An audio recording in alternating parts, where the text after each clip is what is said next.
ये जो डर है कि कैंसर का इलाज ही हमें मार डालेगा, इसकी वजह क्या है? इसकी वजह बहुत है। पहला, cost. One of the major cause of stomach malignancies is having oily and spicy food. पेट के कैंसर होने की वजह है मसाले। यस, अगर आप तेज मसाला खाते हैं, आप चाय बहुत ज़्यादा पीते हैं खाली पेट, ये आपके स्टमक कैंसर के कारण होते हैं। ये तो जो लोग चाय पीते हैं वो ये सुन के डर रहे होंगे कि क्या अब हम चाय भी छोड़ दें? स्टमक की लाइनिंग इरोड होगी, वहाँ गैस्ट्रिक अल्सर्स बनेंगे, फिर उसमें इन्फेक्शन होगा एच पायलरी नाम के बैक्टीरिया का। It converts into cancer. हमारे यहाँ के भी लोग जैसे स्मोक्ड वेजिटेबल्स भी होते हैं, कोयले से कुछ केमिकल्स फूड पे कलेक्ट होते हैं जो कि कैंसर कॉज करते हैं। महिलाओं और पुरुषों में बहुत ज्यादा कैंसर के इंसिडेंस में फर्क नहीं है। इसकी वजह है अर्बनाइजेशन। जो फीमेल पहले घर तक लिमिटेड रहती थी, वो बाहर जाती हैं, क्लब्स भी जाती हैं, शी स्मोक्स, शी ड्रिंक्स। एक ट्रेंड ये भी है टोबैको फ्री होता तो है। उसके अंदर भी कुछ ऐसे केमिकल्स होते हैं जो कि आपके शरीर को नुकसान पहुंचाते हैं, पर वो कार्डियक इवेंट्स को बढ़ावा दे देते हैं। अभी भी रेडिएशन के कुछ साइड इफेक्ट्स होते हैं। कोई भी ट्रीटमेंट बिना साइड इफेक्ट के नहीं होता। बहुत सारे लोग डॉक्टर बायोप्सी से डरते हैं। बिना बायोप्सी के आज की डेट में जो भी ट्रीटमेंट करता है, दैट इज अ क्राइम। किस मरीज को कितनी कीमो दी जाएगी, ये अलग अलग कैसे decide? Depending upon how the body responds to that drug.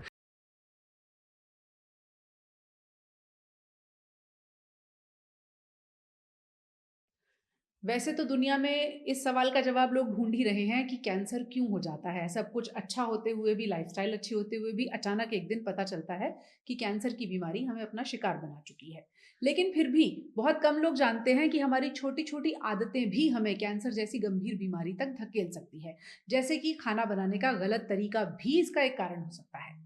खाना बनाने के तरीके में और कैंसर में क्या कनेक्शन है, आज हम आपको ये भी बताएंगे।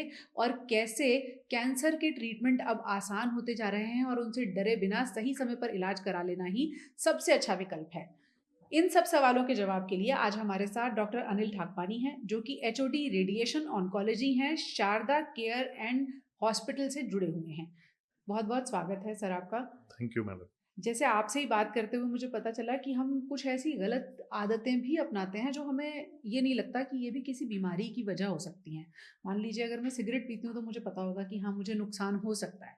लेकिन क्या डे टू डे की कुकिंग में या और चीज़ों में कोई ऐसा तरीका है जो मुझे उतना ही नुकसान कर सकता है जितना एक सिगरेट कर सकती है?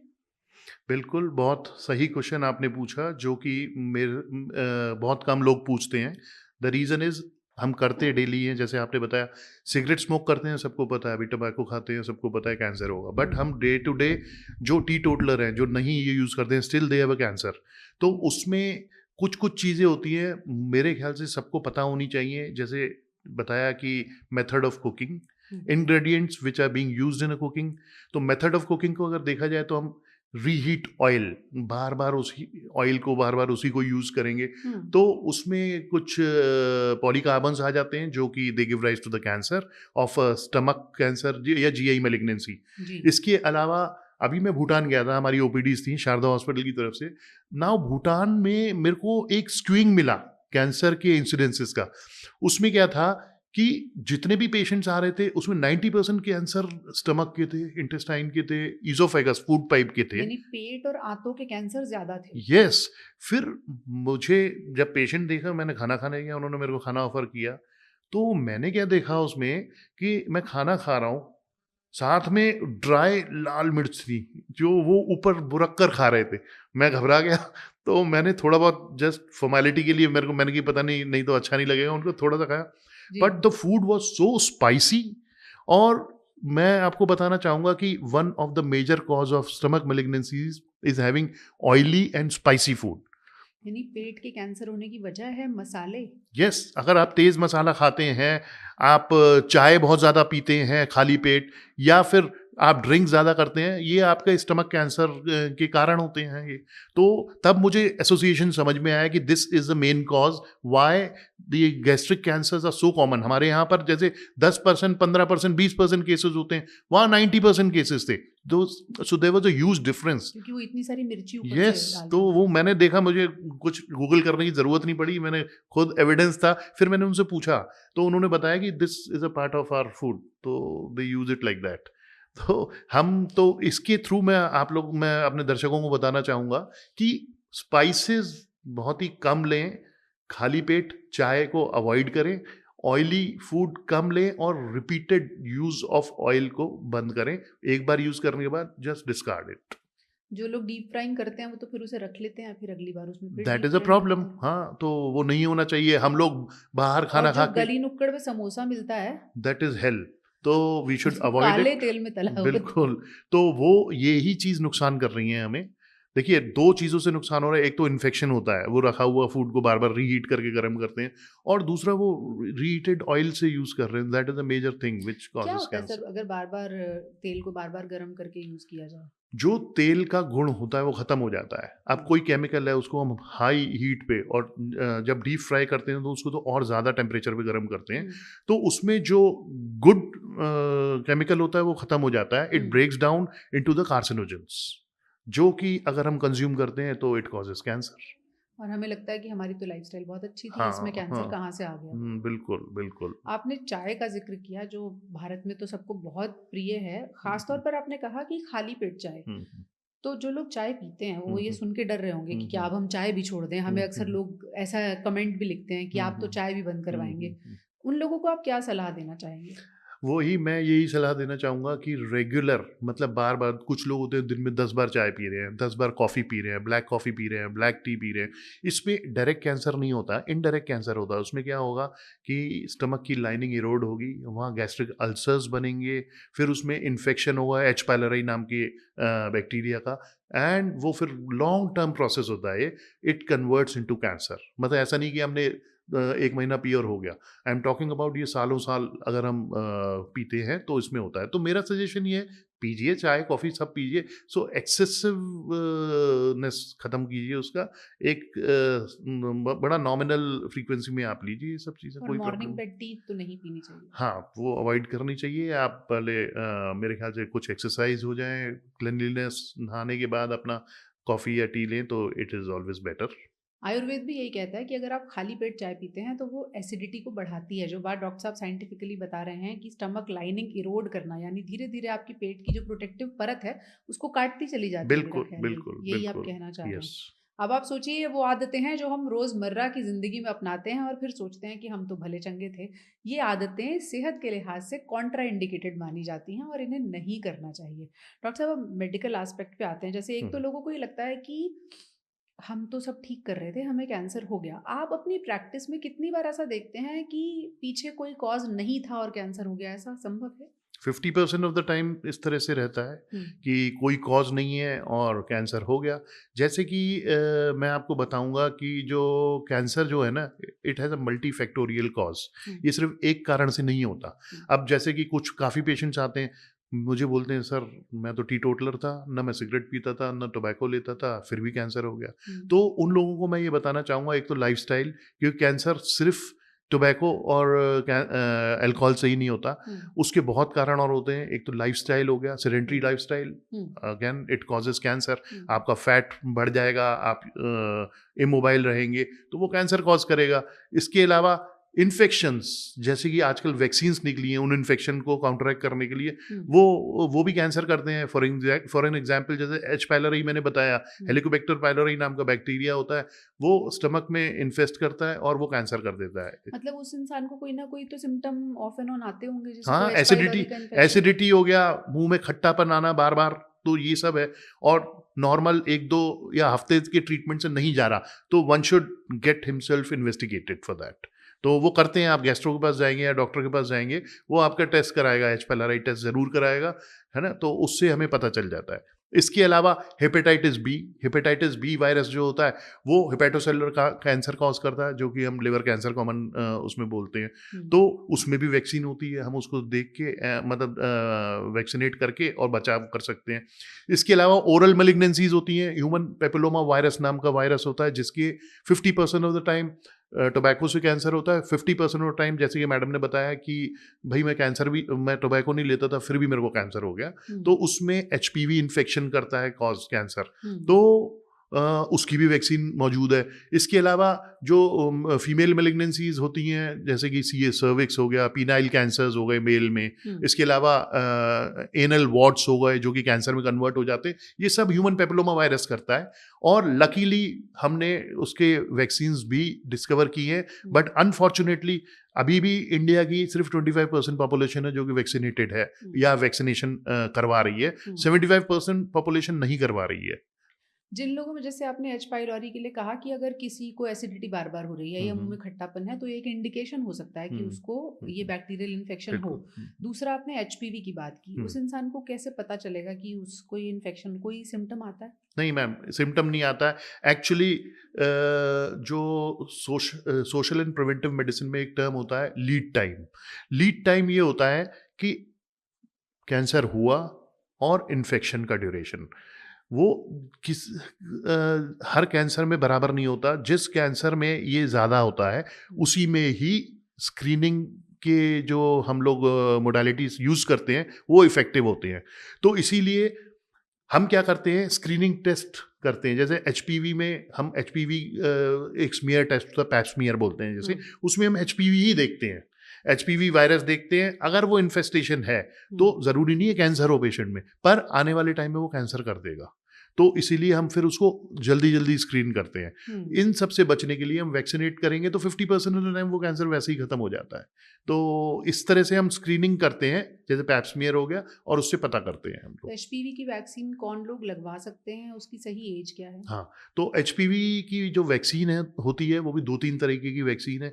कुछ होती है जो बाईवैलेंट होती है, कुछ होती है टेट्रावैलेंट, कुछ होती है पॉलीवैलेंट। इसका क्या मतलब है? इसका मतलब ये है, बाईवैलेंट सिर्फ 2 तरह के वायरस स्ट्रेन्स को खत्म करेगा, टेट्रावैलेंट 4 तरह के, और पॉलीवैलेंट 9 से 10 तरीके के।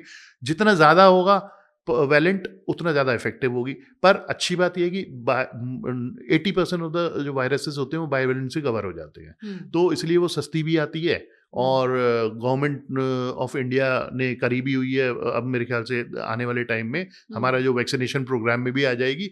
और कुछ जो पॉलीवैलेंट होती है वो थोड़ी सी महंगी होती है। तो ये एचपीवी यूजुअली 16 और 18 स्ट्रेन होता है जिसके अगेंस्ट, जो कि सबसे कॉमनेस्ट वायरस होते हैं जो कि इफेक्ट करते हैं, तो उन्हीं को ही खत्म करती है बाईवैलेंट, और मार्केट में फ्रीली अवेलेबल है। पुरुष महिला कोई भी लगवा सकता है? इसमें अभी जो इंडिया में रिकमेंडेशंस हैं वो फीमेल के लिए हैं, and right from the age of 9 years up to 25 years it can be given. 9 से 12 साल में 2 vaccine at the gap of 6 months करते हैं, पर अगर 12 साल से ऊपर उम्र है तो हमें 3 वैक्सीन करना होता है 6-6 महीने के गैप में। तो इस तरह से रहता है। मेल्स में अदर कंट्रीज में दे हैव रिकमेंडेड, हमारी कंट्री में भी गवर्नमेंट ने अब अपने वैक्सीनेशन प्रोग्राम में नहीं लेकर आए हैं, तो इसलिए यहाँ पर ज़्यादा प्रचलन में नहीं है, पर ये देनी चाहिए। जैसा कि मैंने बताया, ओरल कैंसर्स को रोकेगी ये, और पीनाइल कैंसर्स, एनल कैंसर्स, इसके लिए इफेक्टिव रहेगी वैक्सीन। ओके, तो महिलाओं में आई गेस 45 साल की उम्र तक मैक्सिमम? 25 साल। 25 साल हाँ, तक लगा 25 साल। उसके आगे लगाने का फायदा? 25 साल से ऊपर लगाने का फायदा नहीं होता, क्योंकि फिर वो हम लोग है ना बेनिफिट वर्सेस कॉस्ट इफेक्टिवनेस भी देखते हैं, तो वो बनती नहीं है। तो 25 साल तक, क्योंकि 25 साल के बाद चांसेस कम हो जाते हैं उसके इन्फेक्शन के एक्चुअली। महिलाओं में हम देखते हैं डॉक्टर साहब की गर्भाशय का कैंसर, बच्चेदानी का कैंसर, इसी के इंसिडेंस भारत में, ब्रेस्ट कैंसर ऑब्वियसली, इसके इंसिडेंस ज़्यादा हैं। तो ये जिस आप वैक्सीन की बात कर रहे हैं, मेरा ख्याल है इन्हीं सब कैंसर्स पे काम करती है। बिल्कुल बिल्कुल बिल्कुल। ये शुरुआत में गार्डासिल के नाम से आई थी, वही वैक्सीन यस है। यस। अब बहुत सारी आ गई हैं। अभी 2-3 कंपनीज की हैं, एसएमके की, इसमें क्लाइम की भी है, और गार्डासिल तो है ही। तो ऐसे 2-3 कंपनियां हैं। अब इंडियन कंपनी ने भी शुरू कर दी है इसको मैन्युफैक्चर करना। किस रेंज में जो महिलाएं सुन रही हैं, अगर वो अपना बचाव करना चाहती हैं, वो सबसे पहले कॉस्ट जानना देखिए, चाहती हैं? बाईवैलेंट वैक्सीन यूज़ कीजिए। अगर कॉस्ट आपके लिए प्रॉब्लम है, बाईवैलेंट यूज़ कीजिए। वो 400-500 रुपए की वैक्सीन से ऊपर नहीं है पर वैक्सीन। 2 वैक्सीन लगवानी है तो 1200 मेरे ख्याल से it's not a big amount, और 3 वैक्सीन यूज़ करनी है तो मतलब 1500 के आसपास हो जाता है। मतलब 800 से 1500 के बीच में ये सारा कंप्लीट वैक्सीनेशन हो जाता है इसमें। सरकारी सिस्टम के तहत भी इस वैक्सीन को लगाने की बातचीत चल रही है, हालांकि अभी गवर्नमेंट के प्रोग्राम में अभी नहीं आई है।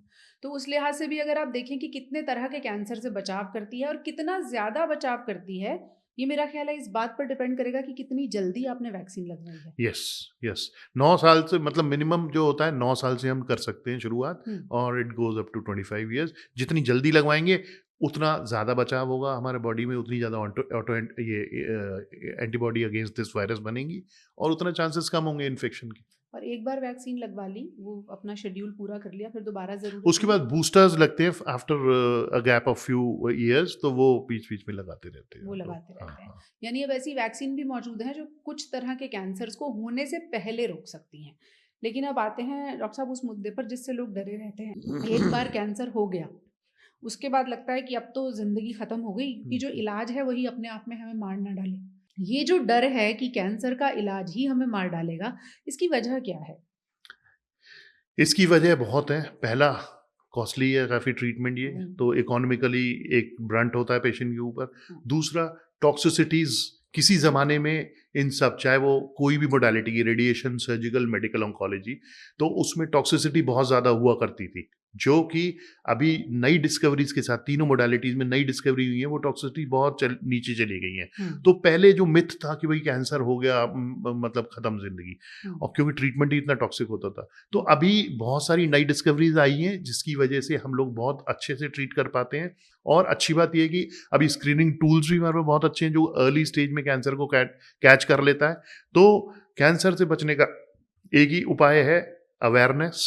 आपको पता होना चाहिए क्या सिम्टम्स अर्ली होते हैं, और अर्ली डिटेक्शन। ये दो चीज़ अगर जिसने कर ली, उसका 90% क्योर हो जाता है उस कैंसर का। हुँ। अब लोग ये सोचते हैं कि कैंसर हुआ तो कीमोथेरेपी लगेगी या रेडिएशन जैसे ट्रीटमेंट होंगे।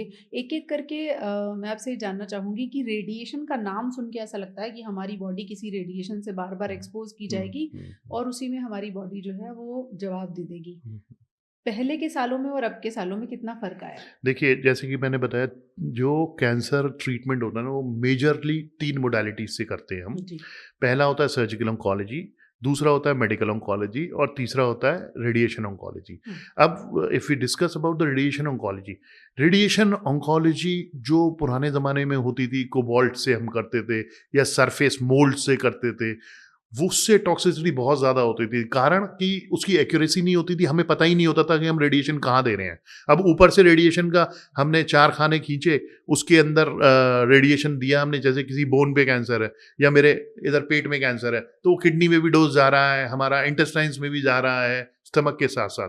तो वो डोज़ हर जगह जाता था और वो पॉली ऑर्गन इन्वॉल्वमेंट होता था, जिसकी वजह से पेशेंट की हालत बहुत ख़राब हो जाती थी। पर अब वो दिन अब नहीं है। हुँ। अभी तो हम लोगों को पता रहता है कि हम रेडिएशन कहाँ दे रहे हैं, कितना डोज जा रहा है। हमें ये भी पता है, अगर मेरे किडनी के पास, स्टमक में मेरे को अगर रेडिएशन देना है, किडनी में कितना डोज जाएगा, मैं ये लगाने से पहले मैं बता सकता हूँ मैं। ये कैसे ये कैसे हमारा देखते क्या रहता है, सबसे पहले पेशेंट का हम सिमुलेशन करते हैं, जिसमें कि हम देखते हैं अंदर ऑर्गन कितनी दूरी पर है। हैं? वो फिर हम आर्टिफिशियल रेज डालते हैं रेडिएशन की, जो कि हमारा कंप्यूटर कैलकुलेट करता है कि भाई मैंने अगर स्टमक में दिया तो रेडिएशन किडनी में कितना जा रहा है। हुँ। तो हम लोग 5-6 प्लान्स बनाते हैं और वो प्लान हम अप्रूव करते हैं, जिसमें कि सिर्फ स्टमक में मैक्सिमम डोज जा रहा हो और किडनी में मिनिमम डोज जा रहा हो या ना के बराबर जा रहा हो। तो इस तरह के प्लान हम आर्टिफिशियल ट्रीटमेंट पहले दे देते हैं पेशेंट को, बिना पेशेंट के। यानी आप ऐसे कह रहे हैं कि सड़क पे गाड़ी चलाने से पहले जैसे सिमुलेशन टेस्ट यस, होता है यस। कि लोग गाड़ी चलाना वर्चुअली सीख रहे हैं बिल्कुल। तो और फिर इसको हम सड़क पे जा बोलते रहे भी हैं। सिमुलेशन है। हम सिमुलेशन करते हैं और फिर कंप्यूटर्स पे हम लोग, जैसे आपने बताया, गाड़ी पहले सिमुलेशन पे, हम सिमुलेटर पे देख रहे हैं, उसको हम करके देखते हैं, सब कुछ ठीक रहता है, तभी हम पेशेंट के ऊपर यूज़ करते हैं। और हमें एक-एक यूनिट का पता रहता है कि कितनी यूनिट स्टमक में जा रही है, कितनी यूनिट आसपास के और नॉर्मल ऑर्गन्स में जा रही है। तो अभी तो जो रेडिएशन है, इट्स टोटली सेफ। अभी इमेज गाइडेड रेडियोथेरेपी जो कॉमनली आईजीआरटी करते हैं, उसमें हम करते क्या है, हम लोग पहले इमेज लेते हैं, हम देखते हैं जहां पर बीम डाल रहे हैं वो सही जगह जा रही है कि नहीं, उसके बाद ही हम ऑन करते हैं। तो that is the beauty of the radiation, जो कि पहले और अब में बहुत चेंज आ चुका है। अभी भी रेडिएशन के कुछ साइड इफेक्ट्स होते हैं? हाँ, थोड़े बहुत साइड इफेक्ट्स, देखिए कोई भी ट्रीटमेंट बिना साइड इफेक्ट के नहीं होता। जी। अभी ऐसे थोड़े बहुत साइड इफेक्ट, जैसे बाल, अगर इस एरिया में, हेड के एरिया में हल्के फुल्के बाल झड़ गए, या फिर ओरल कैविटी में हल्का फुल्का म्यूकोसाइटिस हो गया, मुंह में थोड़े बहुत छाले हो गए, पर we have treatment of everything. ये सिर्फ और सिर्फ रेडिएशन तक होते हैं, उसके बाद वो धीरे धीरे खत्म हो जाते हैं। उनसे डरने की वो जरूरत कोई डरने की जरूरत नहीं है, they are very well in control और हम लोग उसको देखते हैं, कोई प्रॉब्लम नहीं है। पहले से पेशेंट को प्रिपेयर भी किया जा सकता है कि उसको साइड इफेक्ट्स कम हो। यस, उसमें हम लोग थोड़ा ध्यान करते हैं, कुछ मेडिसिन होती हैं जो कि हम मेडिसिन पेशेंट में यूज़ करते हैं, जो प्रोफाइलैक्सिस मतलब परेशानी होने से पहले ही हम दे देते हैं ताकि उनको परेशानी ना हो। अब जैसे ओरल कैविटी में म्यूकोसाइटिस होती है, उसमें हम पेशेंट को एडवाइस करते हैं ओरल हाइजीन को अच्छे रखें। जितनी अच्छी ओरल हाइजीन होंगी चांसेस उतनी कम हो जाएंगे। तो इस तरह से प्रिकॉशंस, अब जैसे सीए सर्विक्स में हम पेल्विक एरिया में करते हैं तो उसमें हम पेशेंट को हाइजीन मेंटेन करने के लिए बोलते हैं। तो ये सब चीज़ें कुछ होती है, हम पहले ही एडवाइस करते हैं और हाइड्रेट करने को बोलते हैं, अपने आप को हाइड्रेट करिए, खूब पानी पीजिए, तो 10% भी साइड इफेक्ट्स नहीं आते हैं उसमें। नहीं आते। जी, तो अब रेडिएशन से उस तरह से डरने की बिल्कुल जरूरत डरने नहीं की है। ज़रूरत नहीं है। अभी बहुत हाईली एडवांस रेडिएशन है हमारे बत्रा हॉस्पिटल में, तो अभी लेटेस्ट मशीन आई हुई है जो कि बहुत कम हॉस्पिटल्स में है अभी दिल्ली एनसीआर में। अच्छा, या ओके। तो पहली चीज़ तो ये क्लियर हुई कि अगर रेडिएशन की ज़रूरत पड़े तो उससे घबराने की ज़रूरत नहीं है। रेडिएशन का कोई विकल्प भी नहीं है, अगर है ना, तो फिर लगेगी। बिल्कुल बिल्कुल, रेडिएशन तो लगेगा, अगर लगना है तो लगेगा, नहीं लगना है तो नहीं लगेगा वो। बहुत सारे लोग डॉक्टर साहब इसलिए भी डरते हैं कि एक तो रेडिएशन से डरे, जैसे आपने कहा साइड इफेक्ट से डरते हैं, दूसरा बायोप्सी से डरते हैं और बायोप्सी बिल्कुल नहीं कराना चाहते कि बायोप्सी नहीं कराएंगे तो कैंसर जहाँ है वहाँ से सब जगह फैल जाएगा।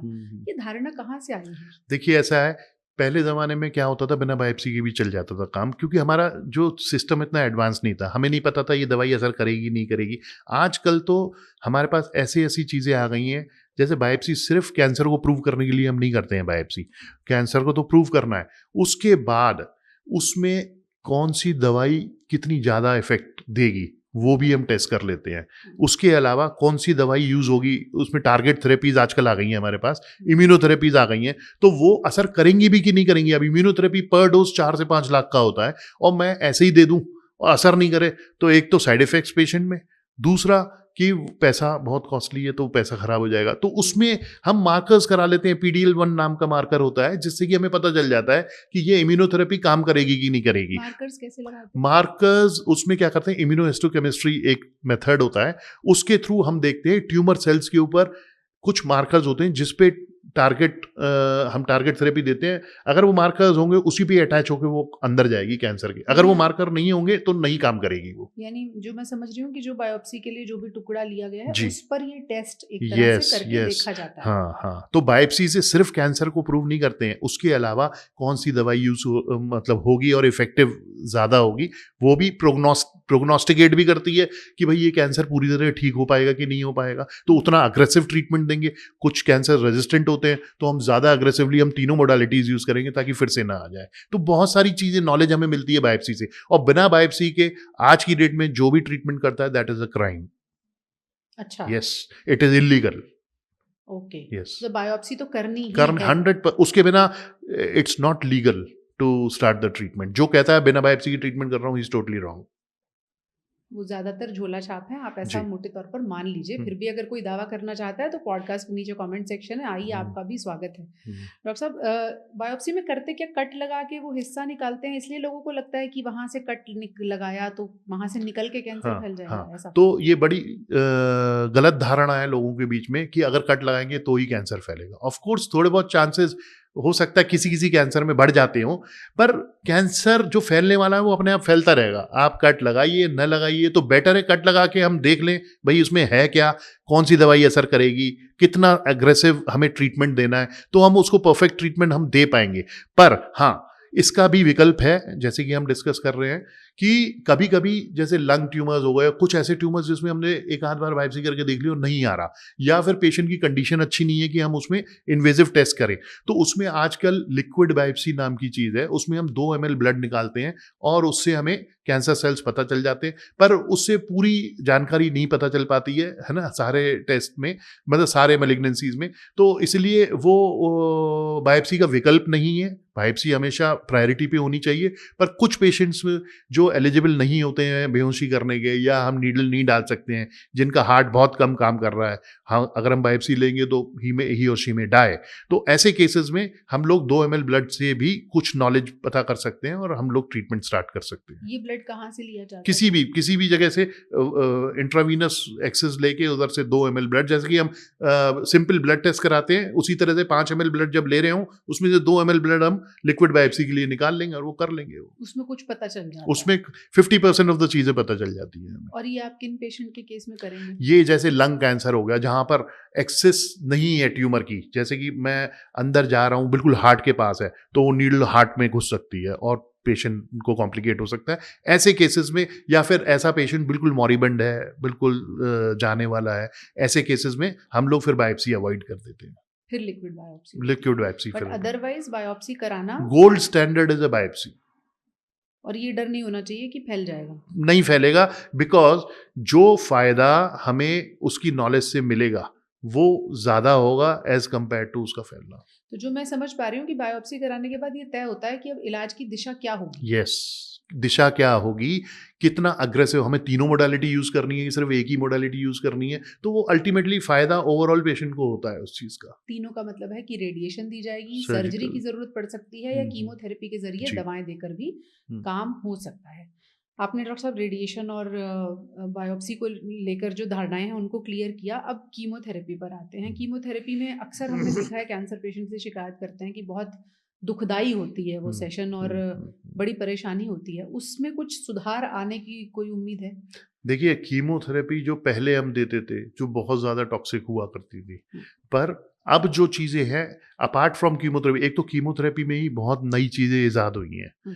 दूसरी चीज़ ऑफ कोर्स कीमोथेरेपी है, थोड़े बहुत साइड इफ़ेक्ट्स होते हैं, बट अब कीमोथेरेपी के साथ अगर मेडिकल ऑन्कोलॉजी देखा जाए, it is not limited up to chemotherapy now it has included in it like hormone therapy हो गई, टारगेट थेरेपी हो गई, इम्यूनोथेरेपी हो गई, और इन सब चीज़ों का फ़ायदा ये है कि ये नेचुरल ज़्यादा है। जैसे इम्यूनोथेरेपी है, इम्यूनोथेरेपी का काम होता है हमारी बॉडी के इम्यून सिस्टम को ही मॉड्यूलेट करना और उससे ट्रीट करना।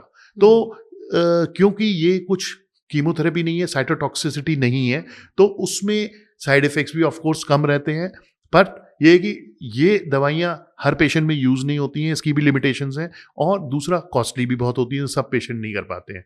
रही बात कीमोथेरेपी की, पहले बहुत बेसिक ड्रग्स होती थी कीमोथेरेपी की, जिसका कि इफेक्ट कम होता था, साइड इफेक्ट ज़्यादा होते थे, बट अब जैसे टैक्सेंस हो गए, पैक्लिटैक्सेल, कैबाजिटैक्सेल, इसके अलावा डोसिटैक्सेल, है ना, तो ये बहुत सारी कीमोथेरेपी हैं जो कि अब बहुत अच्छा इफेक्ट देती हैं और साइड इफेक्ट्स उनके कम हैं। रेडिएशन नाम से बता रहा है कि कुछ रेडिएशन दी जा रही है, ऐसे ही सर्जरी बता रही है कि हाँ सर्जिकल ऑन्कोलॉजी मतलब कुछ सर्जरी हो रही है, चीर-फाड़ होगी या जैसे भी दूरबीन के जरिए सर्जरी होगी। कीमोथेरेपी में होता क्या है? कीमोथेरेपी में कुछ नहीं होता, उसमें सिर्फ हम आईवी एक्सेस चाहिए होता है, जो कि हम सिंपल कैनुला से लेते हैं या कीमोपोर्ट से लेते हैं या सेंट्रल लाइन से लेते हैं, डिपेंडिंग अपॉन कहाँ पर हमें एक्सेस मिल रही है। उसमें फिर हम लोग क्या करते हैं, आईवी फ्लूइड्स होते हैं, उसमें मिक्स होती है कीमोथेरेपी ड्रग जो कि कॉन्सेंट्रेटेड फॉर्म में होते हैं। यस, तो उसमें हम लोग कैलकुलेट करके कि कितने में कितनी, मतलब उसकी सलाइन में या डेक्सट्रोज 5% में कितने में कितना मिक्स करना है, तो उसकी कॉन्सेंट्रेट एक पर्टिकुलर कॉन्सेंट्रेशन पर ही काम करती है, क्योंकि वो ज़्यादा कम हुआ तो वो गड़बड़ हो जाती है। यानी दवा को सलाइन में कितना मिलाना है? हाँ, वो सब कैलकुलेट होता है और फिर नंबर ऑफ ड्रॉप्स पर मिनट कैलकुलेट करके और फिर हम उसको आईवी एक्सेस के थ्रू हम देते हैं पेशेंट को।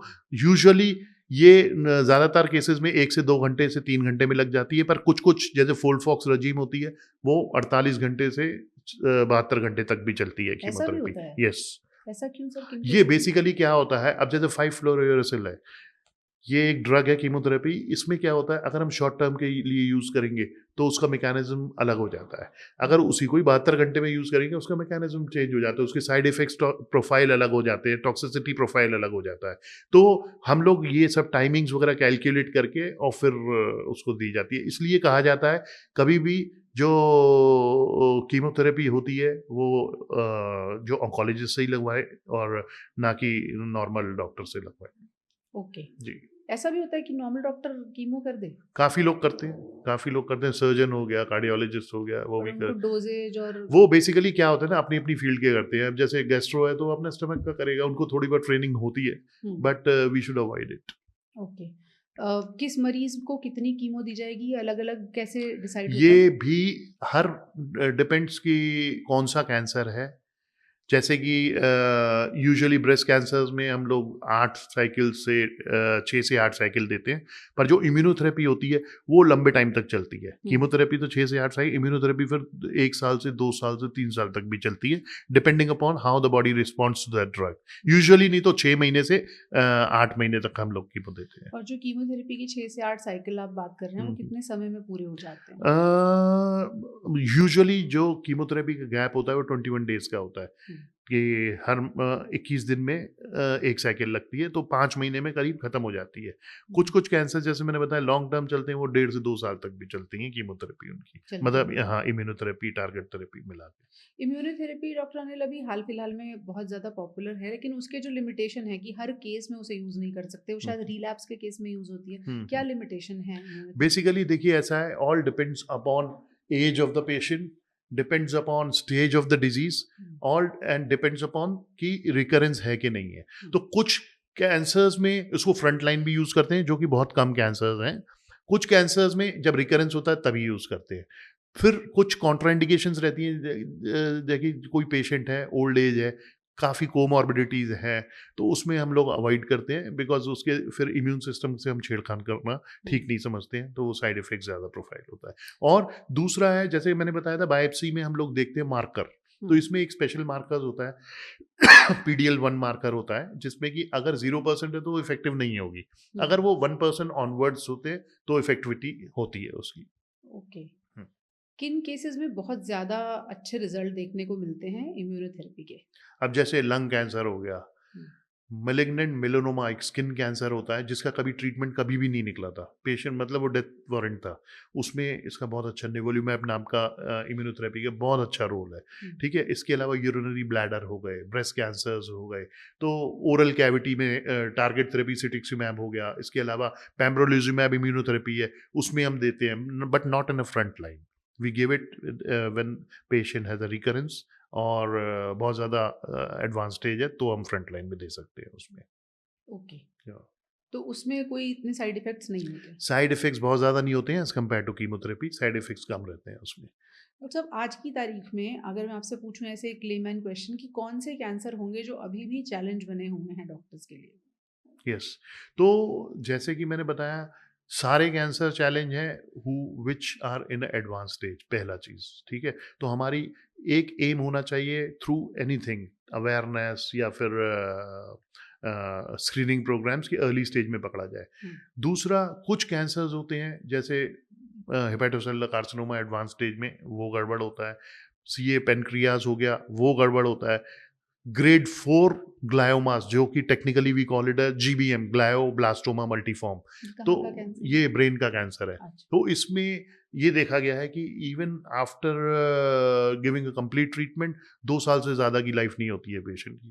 तो ये ओके। थोड़े से खतरनाक कैंसर्स हैं जो कि प्रॉब्लम करते हैं। और कब आपको कैंसर के पेशेंट को देख के ये तसल्ली होती है कि हाँ, इसको मैं जल्दी ठीक कर दूँगा, ये ईज़ी टू ट्रीट है या जल्दी इसका अर्ली इलाज स्टेज में जो भी कैंसर्स होते हैं ना, वो मैं कॉन्फिडेंट रहता हूँ, जैसे सीए सर्विक्स हो गया, breast cancers with hormone positivity, तो ये कुछ कैंसर्स होते हैं, वो ट्रीट हो जाते हैं।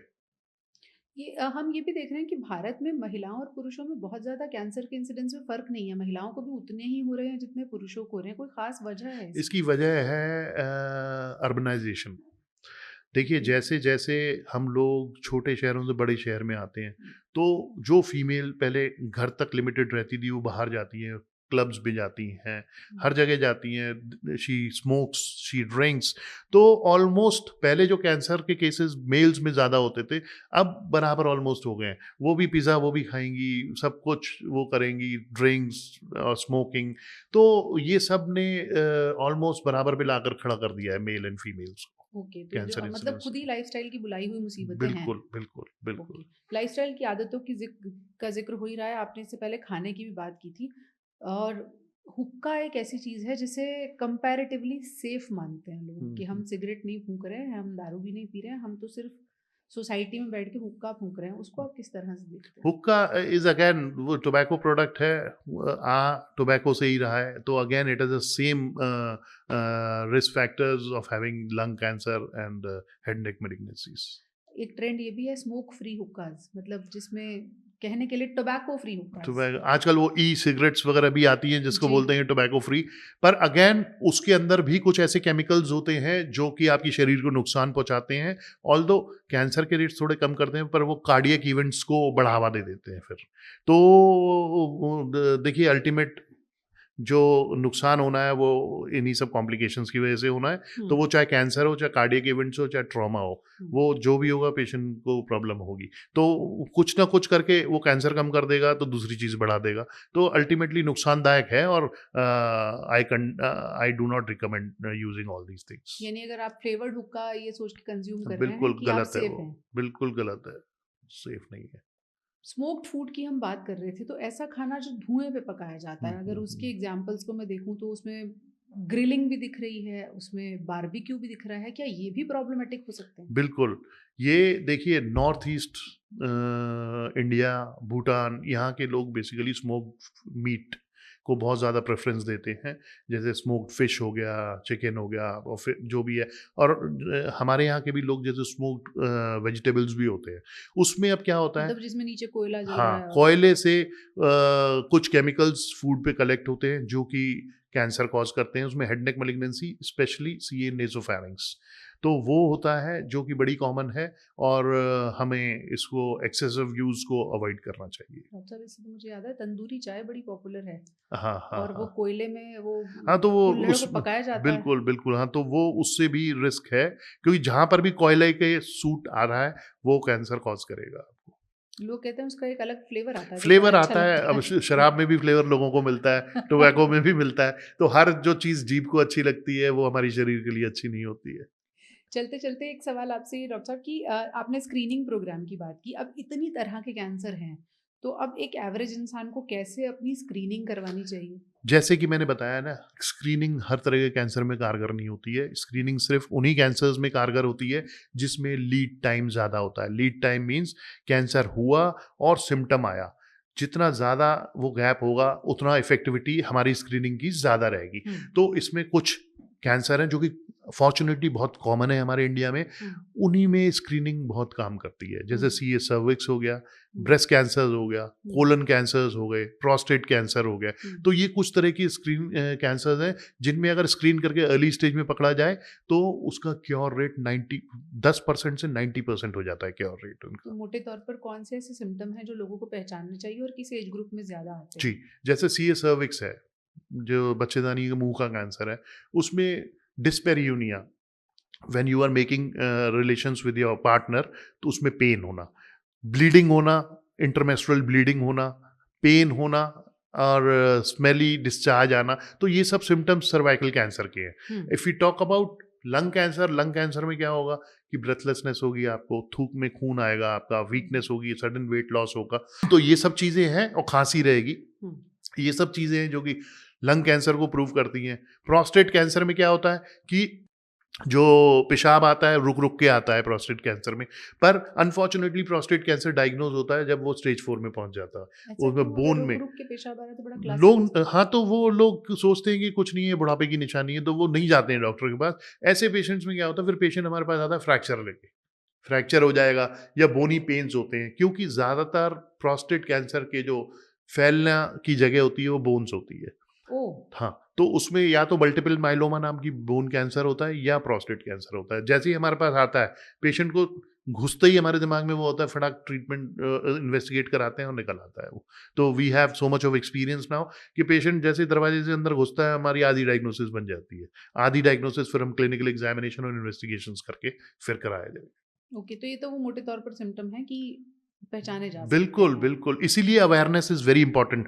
हम लोग शारदा हॉस्पिटल से काफ़ी अवेयरनेस प्रोग्राम्स कर रहे हैं अब सोसाइटीज़ में जाके, और इसके अलावा स्क्रीनिंग प्रोग्राम्स कर रहे हैं। हमारी एक वैन है शारदा हॉस्पिटल की, जो कि स्क्रीनिंग मैमोग्राफी वैन है, जिसमें कि सर्व Pap smears, mammography, oral examination करते हैं। वो गाँवों में जाती है, जो कि अनएजुकेटेड लोग हैं, उनको स्क्रीन करती है, फ्री ऑफ कॉस्ट करती है। और इस तरह से हम लोग मैक्सिमम पेशेंट्स को हम चाहते हैं अर्ली स्टेज में पकड़ा जाए, सो दैट हम लोग क्योर कर सकें, क्योर रेट बढ़ा सकें। देखिए, कैंसर का इलाज मुश्किल ज़रूर है, लेकिन हॉस्पिटल्स ने, सरकार ने अपने-अपने स्तर पर ऐसे तरीके निकाले हैं कि अगर आप खोजें, तो आप कम लागत में भी समय रहते अपने कैंसर को पहचान सकते हैं, होने से पहले बचाव कर सकते हैं और होने के बाद इलाज के बेहतर तरीके भी ढूँढ सकते हैं। कैंसर का इलाज अब उतना मुश्किल और चुनौतीपूर्ण बिल्कुल नहीं रहा, खासतौर पर मरीज़ के लिए, जितना आज से कुछ सालों पहले लोग सोचते थे। तो कैंसर को लेकर मन में वहम पालने से अच्छा है कि समय रहते स्क्रीनिंग करा लें अगर आपको कोई सिम्पटम दिखते हैं, और अगर पता चल जाता है तो कैंसर को डेथ वारंट ना समझें, बल्कि उसका इलाज कराएं। कितने परसेंट आपके मरीज जो हैं, आपको लगता है कि आपके पास आए ओपीडी में और ठीक हो गए कैंसर के? More than 50% I must say कि ठीक हो जाते हैं। हम्म, और अगर वही पेशेंट अगर अर्ली स्टेज में आते हैं, तो I will say that 80%, more than 80% cure हो जाते हैं अर्ली हम्म, स्टेज में। अब मैं एक एग्जांपल देना चाहूँगा। मैं आज से 10 से 15 साल पहले while I was in some other hospital, वहाँ पर बाहर के पेशेंट्स आते थे, तो वहाँ अफगानिस्तान से एक पेशेंट आए हुए थे। उनकी एक 2 से ढाई साल की बच्ची थी। बच्चों में ब्रेन ट्यूमर्स बहुत कॉमन होते हैं, पोस्टीरियर फोसा ट्यूमर। तो वो she was diagnosed with medulloblastoma, locally advanced disease. और शी वाज मतलब बेहोशी की हालत में आई थी, न चल पा रही थी। 2 साल में तो चलना वैसे भी कम ही होता है। उनके पेरेंट्स हमारे पास आए। मुझे हॉस्पिटल का नाम नहीं बताऊंगा मैं। हॉस्पिटल के मैनेजमेंट से मेरे को बोला गया कि डॉक्टर अनिल, अगर मैंने, क्योंकि मैं एम्स में मेरी एक्सपर्टीज थी पीडियाट्रिक मेलिग्नेंसीज की, तो मैंने बोला कि एटलीस्ट वी कैन ट्राई, ऐसे पेशेंट को छोड़ना है। मैंने पहले पेशेंट के पेरेंट्स को कन्विंस किया, देवर कन्विंस्ड। तो मैनेजमेंट पे बात पहुंची, वो कह रहे हैं we won't allow you doctor Anil, इससे हमारे हॉस्पिटल की बदनामी होगी कि पेशेंट के ज़्यादातर परसेंट। मैंने, sir patient attendant wants to spend money, they want to give a try. I have a good experience from a premium institute like AIMS in pediatric oncology. तो मैं भी डर डर के मैंने स्टार्ट किया था। तो मेरा एक मैसेज है, बाद में दूंगा इस इंसिडेंस को बताते हुए, which all young doctors should follow. तो उसका मैंने ट्रीट किया। मेरे साथ और भी एक दो डॉक्टर्स थे, हमारी टीम थी। Primary I was heading that department. Hmm, उसको ट्रीट किया। वो ट्रीटमेंट करीब 15 दिन का था। 7 दिन के अंदर पेशेंट बिल्कुल होश में आ गया। अच्छा, 8वें 9वें दिन मुझे चलने की आवाज़, पायल की आवाज़ सुनाई दी, बच्ची की, छोटी बच्ची थी। वाह, she started running. That was a miracle. तो मैंने भी कभी एक्सपेक्ट नहीं किया था, ना ही मैंने किताबों में पढ़ा था ये। तो हम्म, ये था कि आउट ऑफ 1000 पेशेंट 1 और 2 patient can behave in this manner also. Hmm, तो उसका अब क्या है कि वो पेशेंट अब शायद जर्मनी में है। उसकी मदर हर साल उसके बर्थडे पे मुझे फ़ोन करती है, हाउ और नाइस। वीडियो कॉल करके, अब 15 साल की शायद वो हो गई है, 2 साल से, और वीडियो कॉल करके मेरी बात कराती है। सो आई फील हैप्पी। तो इस इंसिडेंस से मेरा बस, और अपने साथियों से, कलीग से और यंग डॉक्टर्स से यही कहना चाहूँगा, we should never lose hope. If you have a good experience, we should always give a try. और फिर मैंने तो अपनी जॉब भी दाँव पे लगा दी थी उस time but I am sure hospital. उसके बाद मैनेजमेंट जरूर खुश हुई होगी। बिल्कुल, बिल्कुल। And still I quote this in every of my interview, क्योंकि उससे अगर किसी दूसरे पेशेंट को फ़ायदा होता है, तो मेरी मेहनत प्राइवेट सक्सेसफुल है। हॉस्पिटल थोड़ा डरते हैं ना कि मोर्टेलिटी रेट नाम ना बढ़ से जाए। वो फिर पेशेंट्स भी कुछ इस तरह से रहते हैं, वो तोड़-फोड़ वाला इंसिडेंसेस होते हैं, तो वो हम्म, बेचारे हॉस्पिटल हम्म, भी क्या करेंगे उसमें। हम्म। तो इस कहानी से हमें ये भी समझ में आता है कि जाहिर है मरीज तो खुश होता ही है जब वो पूरी तरह से उसके इलाज के बाद कैंसर फ्री हो जाता है, उसके घर वाले खुश होते हैं, लेकिन उतनी ही बड़ी राहत डॉक्टर्स को भी मिलती है जब वो कैंसर के पेशेंट को ये कह सकते हैं कि अब आप कैंसर फ्री हैं। और उसका रास्ता तभी निकलेगा जब समय पर अपने लक्षणों को पहचाने, चाहे छोटा सा भी लक्षण हो। छोटे छोटे इन्वेस्टिगेशन ये बता देते हैं कि ये रास्ता आगे मुश्किल होने वाला है, कैंसर की तरफ ले जा रहा है या छोटी मोटी बीमारी है। वो इन्वेस्टिगेशन कराने से आपको चूकना नहीं चाहिए और समय रहते इलाज तो ज़रूर कराना चाहिए। Thank you so much doctor साहब, थैंक यू बहुत सारे मैडम। मिथ्स क्लियर हुए हैं। आई एम श्योर लोग अब कैंसर को लेकर उस तरह से नहीं डरेंगे बिल्कुल। जैसी मन में धारणा है। Thank you sir. Thank you madam.